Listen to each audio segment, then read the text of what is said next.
Hi everyone, welcome to our YouTube channel general studies for government jobs. তোমাদের যে previous year SSC MTS এর math class হচ্ছিল আছে তার পরবর্তী ক্লাস নাম্বার 29, যেখানে আমরা 20 অক্টোবর 2021 সেকেন্ড শিফটে আসা 25টি অঙ্ক নিয়ে আলোচনা করব। এর আগেও আমাদের 28টি ক্লাস হয়ে গেছে। যারা যারা দেখোনি, এই ভিডিও ডেসক্রিপশন বক্সে তার প্লেলিস্ট লিঙ্ক তোমরা পেয়ে যাবে, সেখান থেকে আগের ক্লাসগুলিকে অবশ্যই দেখে নাও। আর যারা যারা দেখেছো তার সাথে রিজনিং ক্লাসও চলছে সেগুলো, এবং যারা পরীক্ষা দিয়ে আসছো বা সামনে যাদের পরীক্ষা আছে তারা প্রত্যেকেই বুঝতে পেরেছো আশা করছি যে এর বাইরে তো প্রশ্ন হবেই না। অর্থাৎ বলতে পারো যে এর থেকে সহজ, অনেক মানের সহজেই প্রশ্ন তোমাদের হচ্ছে এমটিএস এ। তো অঙ্ক রিজনিং নিয়ে কোনো টেনশনের বা ভয়ের কিছু নেই। তো যারা যারা আগের ক্লাসগুলিকে দেখোনি অবশ্যই দেখে নাও, এবং সেখানের বাইরে বা তার বাইরে তোমরা কোনো অঙ্ক পাবে না। এবং যারা যারা এখন আমাদের টেলিগ্রাম চ্যানেলে জয়েন হওনি, ডেসক্রিপশন বক্সে দেওয়া লিঙ্ক থেকে জয়েন হয়ে যাও, সেখানে তোমরা ভিডিও রিলেটেড সমস্ত রকম ইনফরমেশন পেয়ে যাবে। প্রথম অঙ্ক দেখো আজকে কি রয়েছে, যে 20 জন ব্যক্তি একটি নির্দিষ্ট কাজ করতে 15 দিন সময় নেয়, দিনে 8 ঘন্টা করে কাজ করে। একই কাজ 4 দিনে শেষ করতে হবে, দিনে 60 জন ব্যক্তির কত ঘন্টা কাজ করা উচিত, তা হলো কত? অর্থাৎ দিনে কতক্ষণ কাজ করতে হবে। তো এটাকে তুমি বিভিন্ন মেথড করতে পারো, বিভিন্ন মেথড ইউজ করতে পারো, তুমি নিজে যেটাতে কমফোর্টেবল সেটাতেই করবে। অর্থাৎ কেউ তৈরাশিকে করতে পারো যে 20 জন লোকের 15 দিন কাজ করতে 8 ঘন্টা করে কাজ করতে হয়, তাহলে 60 জন লোকের 4 দিনে শেষ করতে কত ঘন্টা করে কাজ করতে হবে। এরকম ভাবে তৈরাশিকে যেটা করি, 60 জন লোকের কম সময় লাগবে, মানে কি হবে, কমটা উপরে বসবে, মানে 20/60 গুণ 4 দিনে শেষ করতে গেলে বেশি সময় লাগবে, তাহলে বড়টা উপরে বসবে, মানে 15/4। আর তোমার এখানে আটটা তো এমনি থাকছে। এটাকে কাটাকাটি করে দাও, এখানে কাটবে 3, এখানে কাটবে 2, এখানে কাটবে 5, তাহলে 5 2 10, তাই 10 ঘন্টা কাজ করতে হবে। অপশন 4 রয়েছে সঠিক উত্তর। এটা একটা মেথড গেল, যেটা আমার তো সহজই লাগে। আবার অনেকে এখানে m1 into d1 into d1 equal to m2 into d2 into t2, এটাও করতে পারো। অর্থাৎ এদিকে 20 জন ছিল, প্রথমে 15 দিন ছিল, 8 ঘন্টা ছিল, সমান দ্বিতীয় দিকে 60 জন ছিল, 4 দিন ছিল, আর ঘন্টাটা আমাকে বার করতে হবে। তাহলে সেটা সমান কি হবে, এটার বাই 60/4টা এদিকে ভাগ হয়ে যাবে জাস্ট। সেই হিসাবে তুমি করতে পারো যে 20 ইন্টু 15 ইন্টু 8 বাই 60 ইন্টু 4, এখানেও সেই একই কাটাকাটি আসবে, সমান 10 ঘন্টা। ঠিক আছে, তো যে কোনো মেথডে তোমাদের যেটাতে যে কমফোর্টেবল সেটাতে সে করবে। অপশন 4 রয়েছে সঠিক উত্তর। নেক্সট রয়েছে, একই দৈর্ঘ্যের দুটি ট্রেন একই দিকে 44 কিলোমিটার ঘন্টা এবং 32 কিলোমিটার ঘন্টা বেগে সমান্তরাল ট্র্যাকে চলে। দ্রুতগামী ট্রেনটি 72 সেকেন্ডে অন্য ট্রেনটিকে অতিক্রম করে, তাহলে প্রতিটি ট্রেনের দূরত্ব বা দৈর্ঘ্য কত? এবার দুটোরই দৈর্ঘ্য যেহেতু সমান আছে, তাহলে কি হচ্ছে, এখানে একটা ট্রেন রয়েছে যে 44 কিলোমিটার বেগে যাচ্ছে, আর একটা তার সামনে ট্রেন রয়েছে যে 32 কিলোমিটার বেগে যাচ্ছে। এবার এই ট্রেনটা দুটোরই দৈর্ঘ্য সেম বলেছে, তাহলে এই ট্রেনটাকে যদি একে অতিক্রম করতে হয়, তাহলে এই ট্রেনটাকে এখানে চলে আসতে হবে। তাহলে আলটিমেটলি তাকে যেতে কতটা পথ হবে, এই ট্রেনের দৈর্ঘ্য প্লাস এই ট্রেনের দৈর্ঘ্য, সেইটা যেতে তার সময় নিচ্ছে কত, 72 সেকেন্ড। কিন্তু লক্ষ্য করো, যখন এই ট্রেনটা যাচ্ছে তখন 32 কিলোমিটার বেগে সেও তো যাচ্ছে, কারণ দুটোই গতিশীল এবং একই দিকে যাচ্ছে। একই দিকে যাওয়ার জন্য এদের কি করতে হয়, আপেক্ষিক গতি বা রিলেটিভ ভেলোসিটি, যেটাকে আমরা বলি রিলেটিভ ভেলোসিটি বার করতে হয়। যেটা কি করতে হয়, এদের মধ্যে একই দিকে হলে পার্থক্য, বিপরীত দিকে হলে যোগ।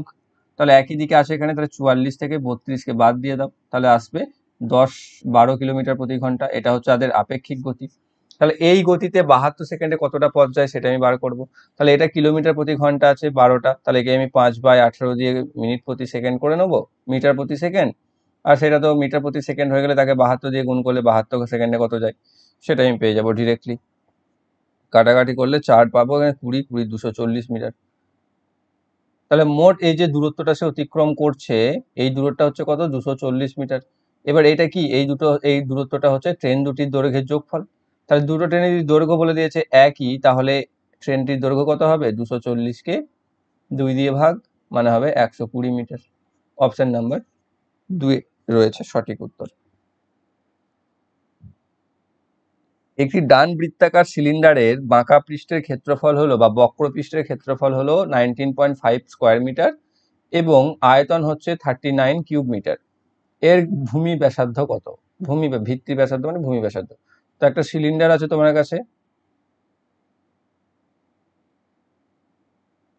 যার বক্র পৃষ্ঠের ক্ষেত্রফল দিয়ে দিয়েছে 19.5 মিটার স্কোয়ার, আর পুরোটার আয়তন দিয়ে দিয়েছে, যেটা দিয়েছে তোমার 39 কিউব মিটার। তাহলে তোমাকে বার করতে হবে এই ব্যাসার্ধটা, ভূমি ব্যাসার্ধটা কত, বা এইদিকে করতে পারো বা এইদিকে করতে পারো। ঠিক আছে, তাহলে বক্রপৃষ্ঠের ক্ষেত্রফলের ফর্মুলা কি? বক্রপৃষ্ঠের ক্ষেত্রফলের ফর্মুলা হচ্ছে 2πr/h। 2πr/h সমান হচ্ছে 19.5। দেখো 19.5টা যদি আমি পূর্ণ সংখ্যায় করতে চাই তাহলে আমি 2πr/h সমান এখানে 39/2 লিখতে পারি 19.5-এর জায়গায়। এবার এই দুইটাকে যদি আমি আবার এদিকে নিয়ে আসি তাহলে এই দুইটা এখানে চলে আসবে, তাহলে সমান চলে আসবে 39/4 কি ফর πr/h। এবার এখানে আয়তনের ফর্মুলা আছে। আয়তনের ফর্মুলা কি? আয়তনের ফর্মুলা হচ্ছে πr² সমান হচ্ছে 39। এবার πr² থেকে আমরা একটা আর কে যদি আলাদা লিখি তাহলে πr/h ইন্টু আর সমান 39 লিখতে পারি। এবার πr/h এর ভ্যালু দেখো আমি এখানে বার করেছি, যেটা হচ্ছে 39.4। তাহলে 39/4 ইন্টু আর সমান 39। তাহলে এদিকে 39 এদিকে 39 কেটে যাবে, এখানে পড়ে থাকবে 1, এখানেও পড়ে থাকবে 1, বা আর ইকুয়াল টু 4কে 1 দিয়ে গুণ হয়ে যাবে 4। তাহলে 4 মিটার।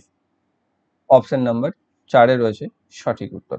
তাহলে ভূমি ব্যাসার্ধ যেটা আর ধরেছি আমি, তাহলে সেটা হচ্ছে কি 4 মিটার। অপশন 4 এ রয়েছে সঠিক আনসার। আর এইচ এখানে যেটা হয় যে আমরা জানো হাইট।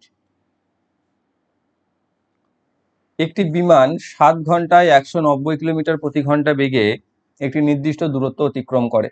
4×3 ঘন্টায় একই দূরত্ব অতিক্রম করতে এটিকে গতিতে কত যেতে হবে? তাহলে প্রথমে আমরা বার করব কি যে 7 ঘন্টায় কতটা পথ যায় সে। 7 ঘন্টায় কতটা পথ যাচ্ছে? 7 গুণিত 190। এবার সেইটা গেল, এত কিলোমিটার পথ গেল। এবার সেইটা আমাকে বলেছে 4×3 ঘন্টায় যেতে, তাহলে গতিবেগ কত হবে? তাহলে এটা দিয়ে ভাগ করে দিতে হবে। তাহলে বাই 4×3 কে 4 4 16 3 19/4 করে দিতে পারি। তাহলে এটাকে সিম্পল এটা দিয়ে ভাগ করে দিতে হবে। তাহলে পাচ্ছি 7 × 190 ইন্টু 4/19। 19 দিয়ে এটা চলে যাবে 10, তাহলে 70 4 280 কিলোমিটার প্রতি ঘন্টা। তাহলে আমার গতিবেগ কত হবে? 280 কিলোমিটার প্রতি ঘন্টা। অপশন 2 এ রয়েছে সঠিক উত্তর। নেক্সট, একটি পরীক্ষায় পাশ করা প্রার্থীর সংখ্যা অনুপাত ছিল অকৃতকার্যদের 5:2। অর্থাৎ বেশ আমি বলে দিই, শুনে নাও, এটা ভাষা একটু গন্ডগোল হতে পারে। যে একটি পরীক্ষায় পাস আর ফেলের অনুপাত হচ্ছে 5:2, ঠিক।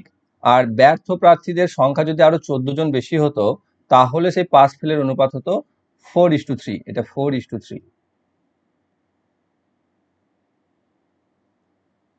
তাহলে পরীক্ষায় অংশগ্রহণকারী মোট স্টুডেন্ট কত ছিল? এটা নর্মাল আমরা যেভাবে করি, যে ধরে নাও প্রথমে পাস ছিল 5x আর ফেল ছিল 2x। তাহলে বলেছে ফেল যদি 14 জন বেড়ে যেত, মানে ফেল যদি 14 জন বেড়ে যেত তাহলে অবশ্যই সেই 14 জন পাস করা থেকে আসতো, মানে এখান থেকে বিয়োগ হয়ে যেত। তাহলে তাদের অনুপাত হচ্ছে 4/3। এটা একটা সিম্পল যেভাবে আমরা করে থাকি এক্স ধরে। তাহলে আমরা এইভাবে করতে পারি, যেখান থেকে আমি পাচ্ছি 15x মাইনাস 42 সমান 8x প্লাস 56, বা 7x সমান 98, বা x সমান হচ্ছে 14। x সমান যদি 14 হয় তাহলে মোট হচ্ছে 5x মানে হচ্ছে 5 14 70, আর 2x মানে হচ্ছে 2 14 28, তাহলে মোট ক্যান্ডিডেট হচ্ছে 98 জন। এটা মেথড। আর একটা আমরা এই অনুপাত থেকে বার করতে পারি। প্রথমে পাস আর ফেলের ছিল কি 5:2, সেকেন্ডে ছিল 4:3। এবার দেখো এখান থেকে -1 হয়েছে, এখানে +1 হয়েছে।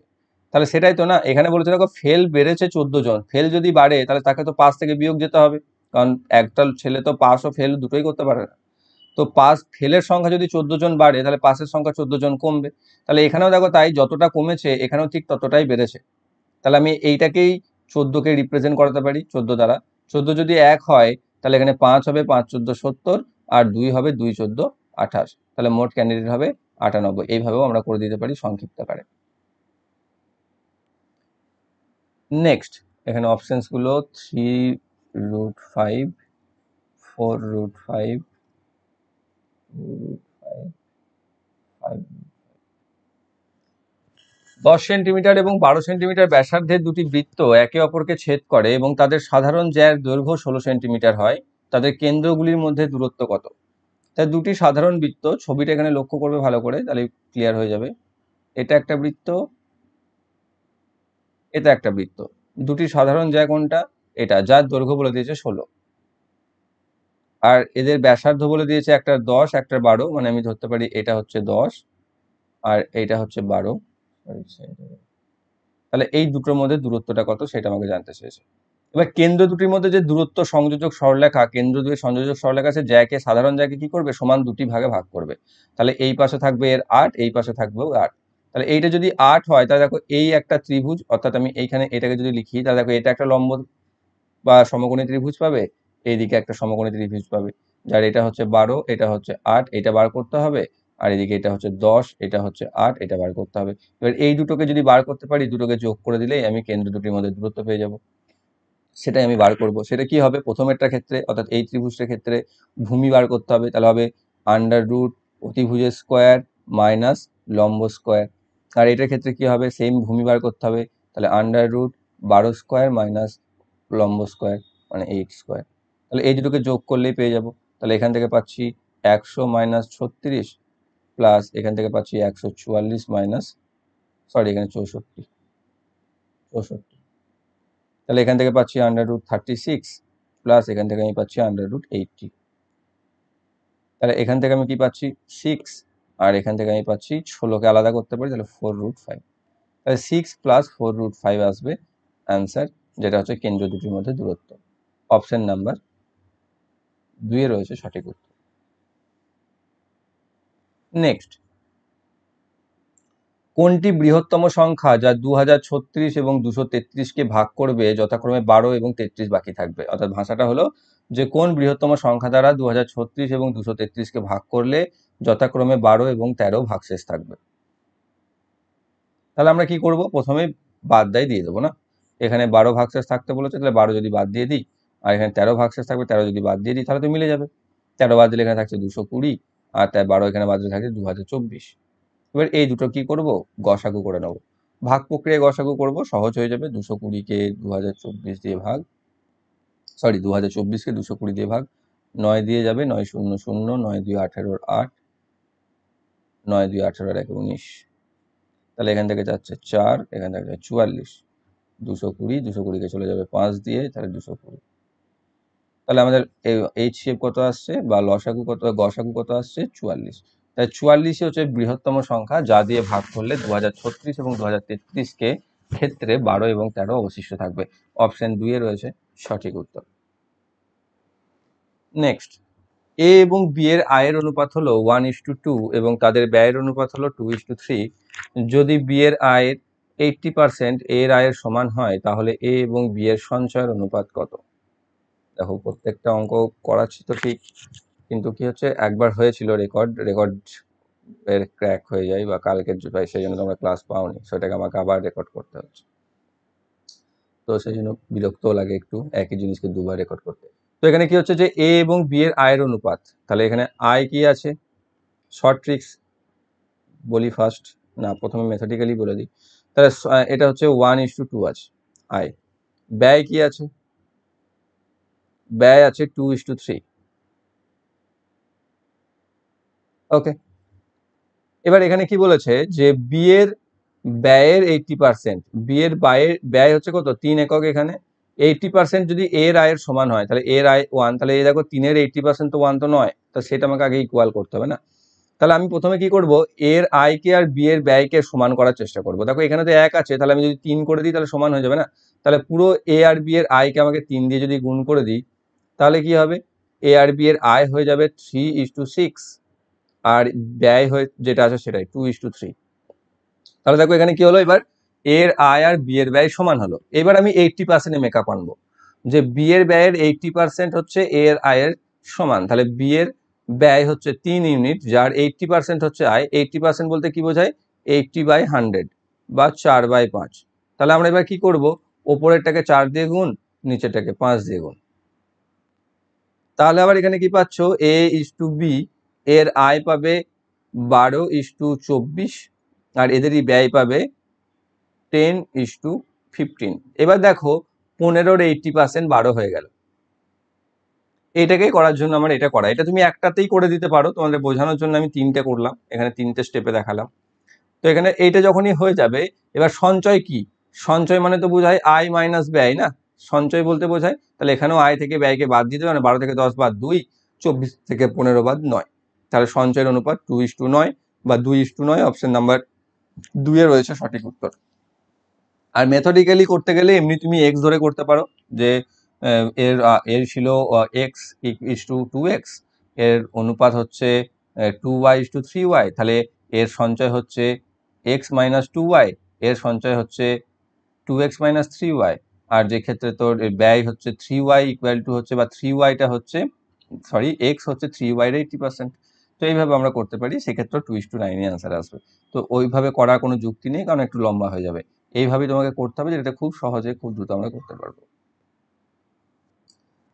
প্রথম 3 মাসে একটি পরিবারের গড় মাসিক ব্যয় ছিল 10,000 টাকা, পরবর্তী 4 মাসে 12,500 টাকা, এটা 12,500, এবং বছরের শেষ 5 মাসে 13,500। যদি বছরে মোট সঞ্চয় 32,500 করে, তাহলে তার মাসিক আয় কত ছিল? তাহলে প্রথমে আমাকে মোট ব্যয় কত সেটা বার করে নিই। প্রথম 3 মাসের জন্য 10,000 করে, মানে মোট হচ্ছে 3 মাসে 30,000 টাকা। তারপরের 4 মাসে 12,500, 12,500 মানে 50,000 টাকা। তারপরে শেষ 5 মাসে হচ্ছে 13,500, মানে 5 13 65, 6,500 আর 500 2,500, মানে 6,500 আর 2,500 মানে সরি 65,000 আর 2,500 মানে 67,500, আর শেষে সঞ্চয় করেছে 32,500।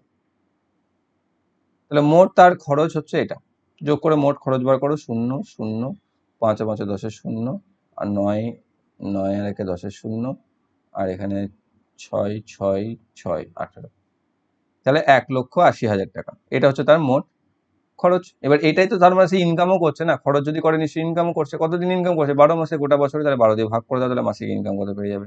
15 12 180, মানে 15,000। তাই তার মান্থলি ইনকাম কত ছিল? 15,000 টাকা। অপশন 1 এ রয়েছে সঠিক উত্তর। নেক্সট রয়েছে, যখন চিনির দাম 30% বৃদ্ধি পায়, তখন একজন ব্যক্তি চিনির উপর তার ব্যয় মাত্র 12% বৃদ্ধি করে। কত শতাংশ তার চিনির ব্যবহার কমাতে হবে যাতে একই মাত্রার ব্যয় বজায় রাখতে সক্ষম হয়? অর্থাৎ কি হয়েছে, চিনির দাম 30% বেড়ে গেছে। অর্থাৎ আগে ধরো 100 টাকায় 100 ইউনিট চিনি পেতে, কিন্তু এখন কি হয়েছে, এই 100 টাকার দামটা 130 টাকা হয়ে গেছে। অর্থাৎ এখন তুমি 130 টাকায় 100 ইউনিট চিনি পাচ্ছ, কিন্তু তুমি দাম বলেছো 12% বৃদ্ধি করবে। অর্থাৎ তুমি আগে 100 টাকা খরচা করতে, কিন্তু তুমি বলছো এখন আমি 112 টাকার বেশি খরচা করবো না। তাহলে আগে যদি 130 টাকায় এখন যদি 100 ইউনিট চিনি পাওয়া যায়, তাহলে তুমি 112 টাকায় কতটা চিনি পাবে? তাই তো, সেটা হলো 112তে 112 বাই 130 ইন্টু 100। এটাকে আমি যদি ক্যালকুলেশন করি, ক্যালকুলেশন করলে আমরা কি পাবো? এখান থেকে পাবো 86.15% বলতে পারো, যেহেতু এখানে 100 ধরেছি। তাহলে তাহলে আমি 100-র জায়গায় কত পাচ্ছি? 86.15। তাহলে আমাকে কত মাত্রা কমাতে হবে? এটা অ্যাপ্রক্সলি পাবো 86.15টা, যেহেতু 2 দশমিক স্থান পর্যন্ত এখানে বলা আছে। দেখো, তাহলে তার চিনির ব্যবহার কমাতে কতটা হবে? তাহলে 100 আগে করতো, এখনো করতে হবে তাকে 86.15। তাহলে কমাতে কত হবে? 100 মাইনাস 86.15 সমান 13.85%। তাহলে আমাকে এতটা কমাতে হবে। অপশন 2 এ রয়েছে সঠিক অ্যান্সার। নেক্সট, এ একা একটি কাজ 10 দিনে করতে পারে এবং বি একা এটি 15 দিনে করতে পারে। এ এবং বি 42,000 টাকার কাজটি করার জন্য হাতে নেয়। সি এর সহায়তায় তারা কাজটি 5 দিনে শেষ করে। সি কে কত টাকা দিতে হবে? তাহলে কি হচ্ছে, একটা কাজ যেটা এ করতে পারে 10 দিনে, বি করতে পারে 15 দিনে, তারা 42,000 টাকায় একটা কাজকে ঠেকো নেয়, বা আমরা ঠিকাদারি যেটাকে বলি। কিন্তু তারা সি এর সহায়তায় কাজটা করে 5 দিনে করে দেয়, তাহলে সি কে তারা কত টাকা শেয়ার দেবে? তাহলে আমাকে আলটিমেট যেটা বার করতে হবে সেটা হচ্ছে এ বি সি এর কাজের অনুপাত। তাহলে এখানে কি করছে, এ কাজটি 10 দিনে কমপ্লিট করতে পারে, বি একা কাজটি 15 দিনে কমপ্লিট করতে পারে, আর সি এর সাথে, মানে এ বি আর সি একসাথে 5 দিনে কাজটি করে দেয়। তাহলে এখানে এলসিএম করবো 30, এ করছে 3 ইউনিট, বি করছে 2 ইউনিট, আর তিনজনে মিলে একসাথে করছে 6 ইউনিট। তাহলে দেখো, এখান থেকে আমি সি কত কাজ করছে বার করতে পারবো না। সি সমান, আমি এটা করতে পারি না, A plus B plus C minus A plus B. তাহলে এখানে A plus B plus C করছে 6 ইউনিট, বিয়োগ এ প্লাস বি হচ্ছে 3 আর 2 5, বিয়োগ করে দাও, তাহলে 1 ইউনিট। তাহলে যেখানে এ করছে 3 ইউনিট, বি করছে 2 ইউনিট আর সি করছে 1 ইউনিট, তাহলে আমি বলতে পারছি যে A is to B is to C এর কাজের অনুপাত 3:2:1। তাহলে সি এর আনুপাতিক ভাগার কত হবে 1/6। আর মোট কত টাকা পাচ্ছে 42,000, তাহলে 42,000-এ সেইটা শেয়ার যাবে, তাহলে 6×7=42 মানে 7,000 টাকা। অপশন নাম্বার 1 রয়েছে সঠিক উত্তর। নেক্সট, এ 12% লাভে বি এর কাছে একটি দ্রব্য বিক্রি করে, বি 9% লোকসানে সি এর কাছে এটি বিক্রি করে। সি এর জন্য যদি 15,288 টাকা প্রদান করে, তাহলে এ দ্বারা দ্রব্যটি কত টাকায় কিনা হয়েছিল? তাহলে সি কিনেছে 15,288 টাকায়, যেটা বি 9% লোকসানে বেচেছে। তাহলে 9% লোকসান বলতে কি বোঝায় 91%। তাহলে সেইটা হচ্ছে তো এটা, তাহলে 100% কত হবে 15,288 ইন্টু 100/91, এইটা। আবার সেটাতে এটা পাবো কি বি কত টাকায় কিনেছিল, বা বি যেটা কিনেছিল সেটা আবার এ 12% লাভে বিক্রি করেছিল, লাভে মানে 112% ছিল সেটা, তাহলে সেটা হবে এ কত দিয়ে কিনেছিল, নিচেতে চলে যাবে 112, উপরে চলে আসবে 100। ঠিক, তাহলে এটা হচ্ছে আমাদের তোমার কি বলবো ক্যালকুলেশন, যেটা আমাকে করতে হবে। 91 দিয়ে এটা কেটে যাবে, 91কে 168 দিয়ে, এখানে এটা কাটবে 2 দিয়ে 50, এখানে এটা কাটবে 56, 56 কেটে দিয়ে কেটে যাবে 3, 3×5 15, তাহলে এখানে 15 পর 3টে 0, তাহলে 15,000। তাহলে এ কত টাকায় কিনেছিল 15,000 টাকায়। অপশন 1-তে রয়েছে সঠিক উত্তর।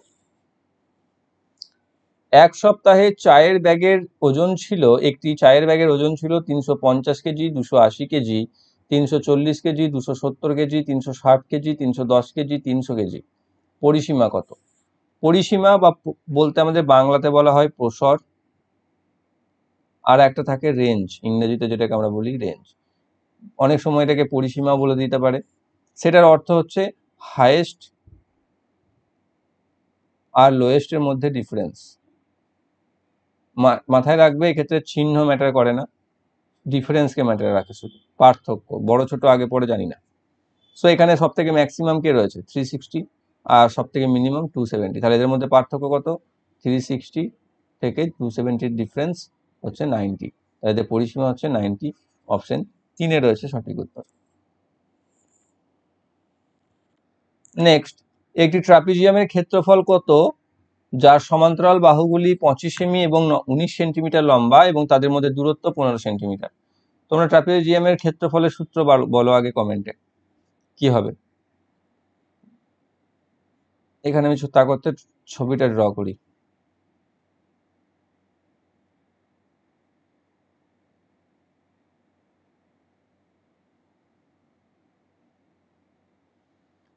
তাহলে একটা ট্রাপিজিয়াম যার সমান্তরাল বাহুদ্বয় হচ্ছে 19 সেমি এবং 25 সেমি এবং তাদের মধ্যে দূরত্ব হচ্ছে 15 সেমি, তাহলে এর ক্ষেত্রফল কত হবে?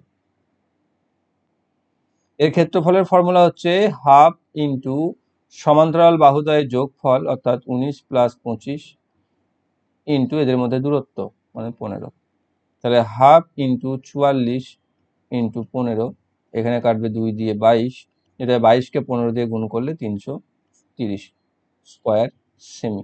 অপশন নাম্বার 1 রয়েছে সঠিক উত্তর। একটি দ্রব্যের বিক্রয় মূল্য খরচ মূল্যের 7/6 গুণ, তাহলে ক্ষতি বা লাভের শতকরা মান কত? অর্থাৎ বিক্রয় মূল্য হচ্ছে খরচ মূল্যের 7/6, তাহলে তুমি যেভাবে খুশি করতে পারো। প্রথমে আমি বলি যে তুমি যদি একদম বেসিক ধরে করো, তাহলে ধরো তোমার সিপি ছিল 100 টাকা, তাহলে এসপি কত হবে 7/6 গুণ মানে 100 গণিত 7/6, তাই তো, খরচ মূল্যের 7/6 গুণ, তাহলে এটা। তাহলে এবার এইটাকে তুমি যদি আগে 600 ধরতে তাহলে দেখো সুবিধা হতো কাটাকাটি করতে। তাহলে এবার এটাকে যদি 100 ধরো তাহলে এটা হচ্ছে, এবার এটাকে সেই জন্য আমি যেহেতু নিচে 6 টাকা হাঁটাতে চাইছি সেই জন্য এটাকে আমি 600 ধরলে, তাহলে এটা 600 গণিত এটা হতো, তাহলে 6 দিয়ে এটা কেটে যেত 100, তাহলে চলে আসতো এটা 700। তাহলে বুঝতে পারছো যে তোমার যদি ক্রয় মূল্য 600 টাকা হয় তাহলে বিক্রয় মূল্য 700 টাকা, তাহলে তোমার লাভ কত হতো, লাভ হচ্ছে 100 টাকা। তাহলে 100 টাকা লাভ হচ্ছে কত টাকা জিনিসে 600 টাকা জিনিসে, তাহলে সুদের হার কত বা লাভের হার কত 100/600 মানে 6, তাহলে 100/6 মানে হচ্ছে 16 পূর্ণ 6.7% বা 16.23%। এটা আমরা করতে পারি 100 ধরে, না ধরে করতে পারি যত গুণ বলেছে 7 এর 6, ওপরেরটা হলো এসপি, নিচেরটা হলো সিপি। তাহলে লাভ কত হবে? এসপি মাইনাস সিপি মানে 7 মাইনাস 6 সমান 1 টাকা। তাহলে লাভ পার্সেন্টেজ অফ প্রফিট বা লাভ কত হবে? লাভ বাই ক্রয় মূল্য মানে হচ্ছে এখানে 6 ইন্টু 100। তাহলে মানে 100/6 মানে 16.23, এটাও লিখতে পারো যদি এরকম অপশানে থাকে, আর নয়তো দশমিকে নিয়ে এলে 16.67 অ্যাপ্রক্সিমেটলি পার্সেন্ট। অপশন নাম্বার 4-এ রয়েছে সঠিক উত্তর। একজন কৃষক তার জমিতে চাষ করার জন্য একজন মহাজনের কাছ থেকে 1,32,000 টাকা ধার করেন। সুদের হার হলো 12.5% বার্ষিক চক্রবৃদ্ধি হারে। 2 বছর শেষে তিনি 1,07,062.50 টাকা এবং তার স্কুটার পরিশোধ করে তার ঋণ পরিশোধ করেন। স্কুটারের খরচ কত বা দাম কত? তার মানে তুমি ধার নিয়েছিলে মহাজনের কাছে 1,32,000 টাকা, নিয়ে তুমি সুদের হার ছিল 12.5%। তো 2 বছর পর তুমি টাকা হিসেবে দিলে 1,07,062.50 টাকা, আর তোমার শখের স্কুটারটা যেটাতে মিলে তোমার কি হলো, পরিশোধ হয়ে গেল বা শোধ হয়ে গেল। তাহলে স্কুটারটার দাম কত ছিল? তাহলে আমাকে প্রথমে বার করতে হবে কি, যে 1,32,000 টাকাটা আমাকে 2 বছর পর শোধ কত টাকা করতে হচ্ছে। তাহলে 1,32,000 টাকার সুদ হচ্ছে, আমরা এইভাবে করতে পারি,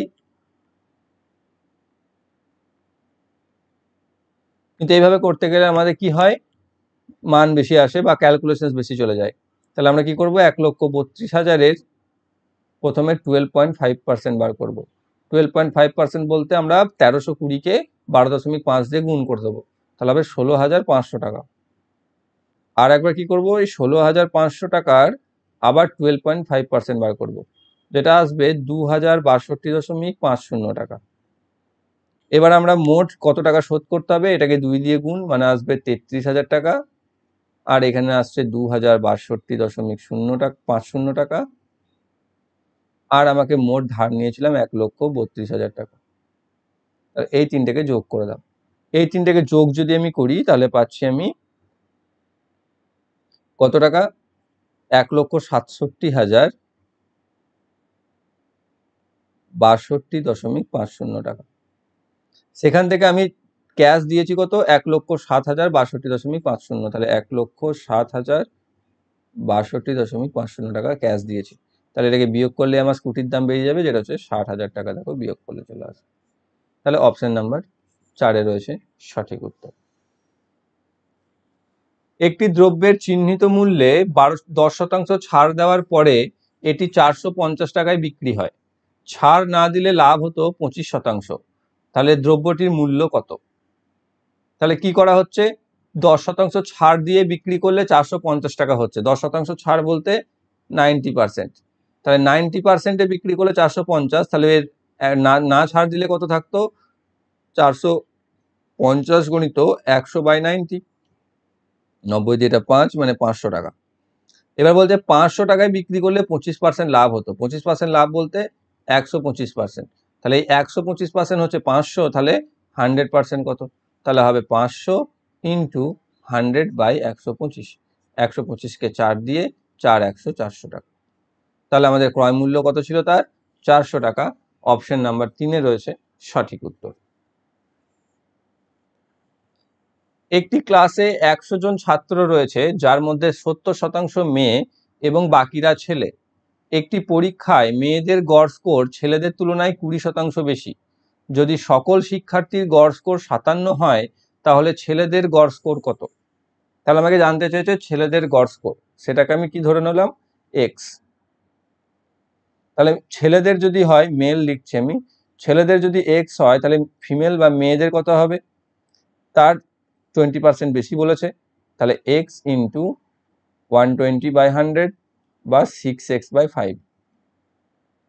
এবার এখানে 100 জন মোট ক্যান্ডিডেট, যার 70% মেয়ে, মানে আমি বলতে পারি যে মেয়ে হচ্ছে 70 জন আর ছেলে হচ্ছে 30 জন। সিম্পল হিসাব। তাহলে 30 জনের ছেলের মোট ওজন কত হবে, এক্স কেজি করে, 30 জনের 30x কেজি, প্লাস তোমার 70 জন মেয়ের এই ওজনে কত ওজন হবে মোট, 70 গুণিত 6x/5 কেজি। এটা হলো মোট ওজন হয়ে গেল 100 জনের, তাহলে বাই 100 দিয়ে ভাগ করলে আমি এভারেজ পেয়ে যাবো, যেটা দিয়ে দিয়েছে 5057 কেজি। ঠিক আছে, তাহলে এবার এখানে দেখো এটা কাটবে, 5 14 70 হয়ে যাবে, তাহলে ওপরে থাকবে 30x প্লাস 6 14 84x বাই 100 সমান 57, বা আমি লিখতে পারি 30 আর 84-তে 114x সমান 5700, বা x সমান 114 দিয়ে 570 কেটে যাবে 5, তাহলে 5 শূন্য, তাহলে x সমান আসবে 50 কেজি। তাহলে ছেলেদের ওজন কত ছিল? 50 কেজি। অপশন নাম্বার 3-এ রয়েছে সঠিক উত্তর। নেক্সট, একটি বইয়ের 8টি কপি একটি বছর শেষে প্রদেয় একটি নির্দিষ্ট অর্থের বিনিময়ে কেনা যাবে এবং একই বইয়ের 10টি কপি নগদ অর্থে একই টাকায় কেনা যাবে। সুদের হার শতকরা কত? অঙ্কটা বুঝতে পারলে না অনেকেই হয়তো। তো শোনো, যে তুমি যদি এক্ষুনি টাকা দিয়ে কেনো তাহলে তুমি একটা নির্দিষ্ট টাকায় 10টা বই পাবে, কিন্তু তুমি যদি বলো যে আমি 1 বছর পর টাকা শোধ করব, তাহলে সেই অর্থেই তুমি এখন 8টা বই পাবে। তাহলে তোমাকে সুদ কত টাকা, অর্থাৎ যদি ধরে নাও 10টা বই তুমি পাচ্ছ, 10টা বইয়ের দাম 10 টাকা হয়, তাহলে তুমি এখনই পেয়ে যাবে। কিন্তু যদি বলো যে আমি ধার পরে শোধ করবো, অর্থাৎ 1 বছর পর টাকা দেবো, তাহলে সেই 10 টাকাতেই তুমি এখন 8টা বই পাবে। তাহলে অ্যাকচুয়ালি 8টা বইয়ের দাম কত? 8 টাকা, কিন্তু সেই জায়গায় তোমাকে দিতে হচ্ছে 10 টাকা বছর শেষে দিলে। তাহলে সুদ কত টাকা দিতে হচ্ছে? 2 টাকা। তাহলে 8 টাকায় দিতে হচ্ছে 2 টাকা সুদ, তাহলে 100 টাকায় কত টাকা সুদ দিতে হবে? ঠিক আছে, বা 2/8 ইন্টু 100, 4 মানে 25%। তাহলে সুদের হার হবে 25%। অপশন নাম্বার 2-এ রয়েছে সঠিক উত্তর। নেক্সট, একটা সিম্পলিফিকেশনস বা সরল। প্রথমে এখানে কি আছে? বদমাস রুল অ্যাপ্লাই করে আমরা ফার্স্ট ব্র্যাকেট বা ব্র্যাকেটের কাজ আগে করব। ফার্স্ট ব্র্যাকেট তো নেই, থার্ড ব্র্যাকেট আছে, তো সেটারই ব্র্যাকেট যেহেতু একটা, সেটার কাজ করব। তার মধ্যে সবার ফার্স্টে এখানে গুণ হবে, যেখানে এটা 10 10 কেটে যাবে, পড়ে থাকবে 1/47 মাইনাস 6/47। যেহেতু হর এক আছে, লব বিয়োগ হয়ে যাবে সিম্পল, তার এখান থেকে পাবো মাইনাস 5/47।